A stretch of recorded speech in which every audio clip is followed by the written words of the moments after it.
Hi, I'm Laurie Dobson, and it's June 10th, my son's birthday, 2020. I'm on the island of Great Cranberry. This is Laurie on Love. I'm going to start calling all my videos that. It includes island update, and it includes, my concern about trying to be a sensitized woman dealing with issues of racism and how I may have unconsciously participated in becoming super conscious about that, and trying to help find ways to reform my own thinking, as well as being contributive to my culture and society. So anyway, I think Laurie on Love, because there's issues of love that are in transition now. I think we're having to learn ways of coping and being adult and taking care of ourselves in ways we never would have thought of before. I certainly have never really encountered the kind of questions this thing has asked of me, and I've got it easy compared to some. I have children on the West Coast. I have children in southern Maine, and mother in southern Maine, and sisters and their families, and we're all separated out, and it's hard. I lost my dog a couple weeks ago.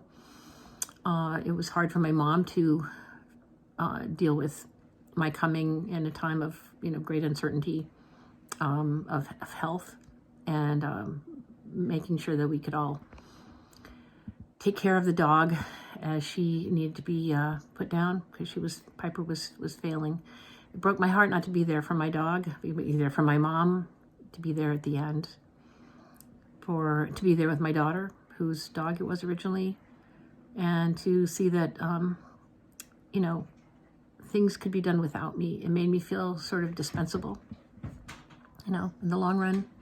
And all the sort of family understandings that you like to think of that endure in families and stay solid and stable. Like, I'm the oldest, of four girls. My one sister died when she was 38, and I mourn her loss deeply. But so the three sisters, my mom and my dad. Dad had Alzheimer's, so taking care of people. I had a husband who died after 3.5 years of brain tumor, down with around Kennebunkport. All of that. We've had our ups and our downs. We've had family issues. We are lucky that we have my mom in alive and well, and for the most part, and very happy that she has been a strong person in her own life and her own independence. Everything changes, and trying to figure out how to do COVID with our family has been tricky, and I haven't felt able to go down and be with my mom yet, and because she's in an area, I'm in down East Maine, she's in an area in New York County where there's been some cases. But now that, how do you act loving when you've been doing this thing so long? It just feels like it's ridiculous, when people get older and they've been dealing with such suffering. I think it's suffering, being so isolated, not being able to even touch people, being around people, being able to communicate. And then when you do, it's the fear is how to have people in your life without being petrified and terrified that they're there. If anything happens to them, say they have delayed issues that need to be taken care of medically, how do they and when do they be able to do that? How do we resume, a sense of normalcy? And if that's the case, can family come around and take their part around, or are we still at arm's length? Are we still separated even now? It's not just separated from COVID, but separated from other potential deferred things, that deferred need to be together is the main one, but also, deferred caretaking, deferred, emotional, medical needs, valid things, mental anguish. Just the isolation, the loneliness, and their friends, and everyone's lost something deep here.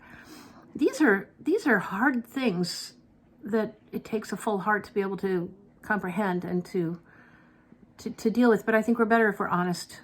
We're just honest, and we have to say we have boundaries. And we have to understand maybe things aren't fair. But if we just be upfront about it, if we just be self-honest and honest with other people, say, I'm feeling this way, I'm feeling that way, this doesn't feel fair to me, I'd like to be able to have it be different. I'd like to ask you to do something, you know, that I wouldn't ask, you know, another member of the family to do. You know, things that they're,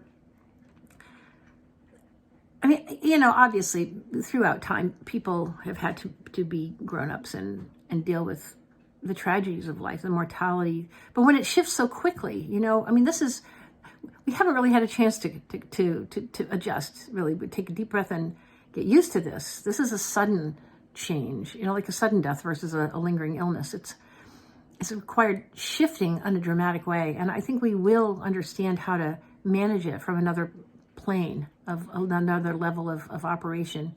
But in the meantime, I just think great compassion, self-compassion. I mean, I just had to remind myself today, I honor myself for, you know, I can't be there for my son's birthday, for one. I can't be there for my daughter who, you know, had a birthday last week. I can't be there for my mom who's going through things. And I just, you know, as everybody is. I couldn't be there for my dog. I have to just say, I'm here for myself. I may not be getting enough sleep. I may not be getting enough exercise. I may not be taking enough time to breathe and relax or eat properly. Those are things I can change. Those are things I can fix.